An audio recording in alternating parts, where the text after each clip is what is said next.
Once we get everything out of the ceiling, we generally decide which of the pieces of wood that are in good condition, which are not water rotted or damp or destroyed by rot.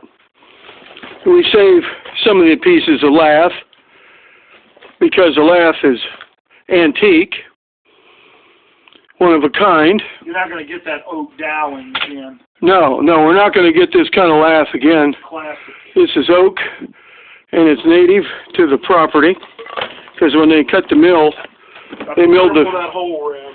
Yeah, I will. And Dr. Martin's standing over here facing the north, where we've already wrecked the ceiling over there. Yeah.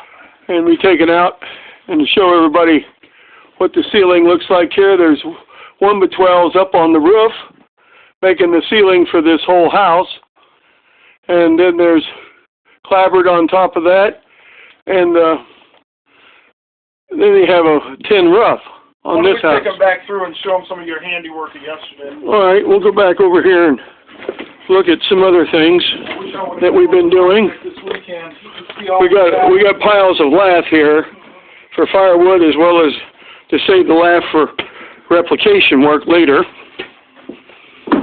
And over here we cleaned up this yesterday, and he stacked up these 1x4s, which are the ceiling joists in between the 4x12s, 3x12s.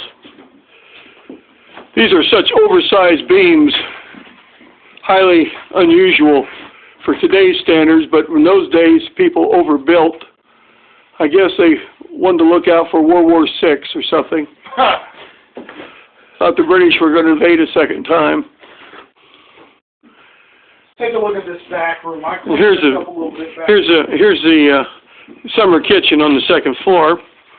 Dr. Martin cleaned up some of this mess out here. Give people what a concept of 7-foot ceiling that's all plastered. Let's show them that hole over there where the Oh yeah, went through. here's a good example of what happens over a period of time.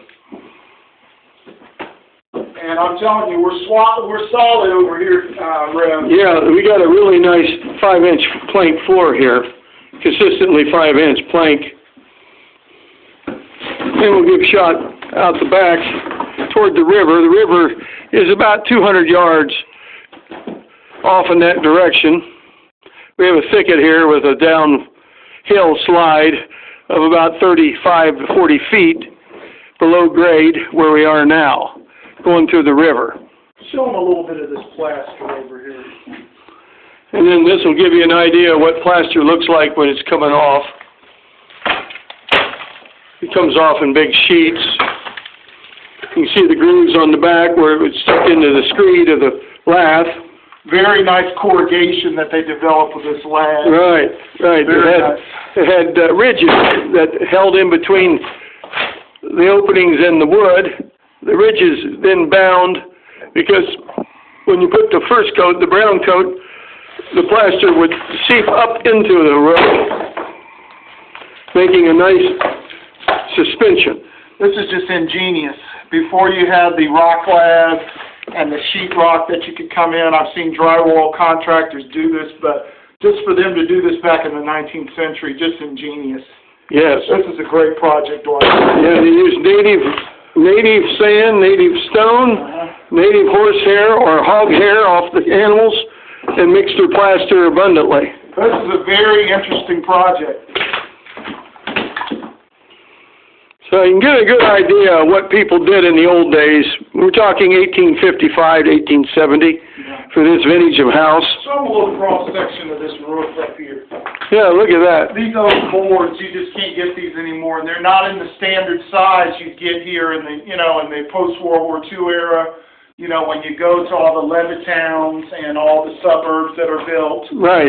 These are full 3-inch. This is customized right here. Right. This is really customized. Full 2.5 to 3-inch wide. These things are going to be around during the second coming, I'm telling you. Yeah, they sure are. They are solid. Well, we'll sign off for now. We'll have another video soon. All right.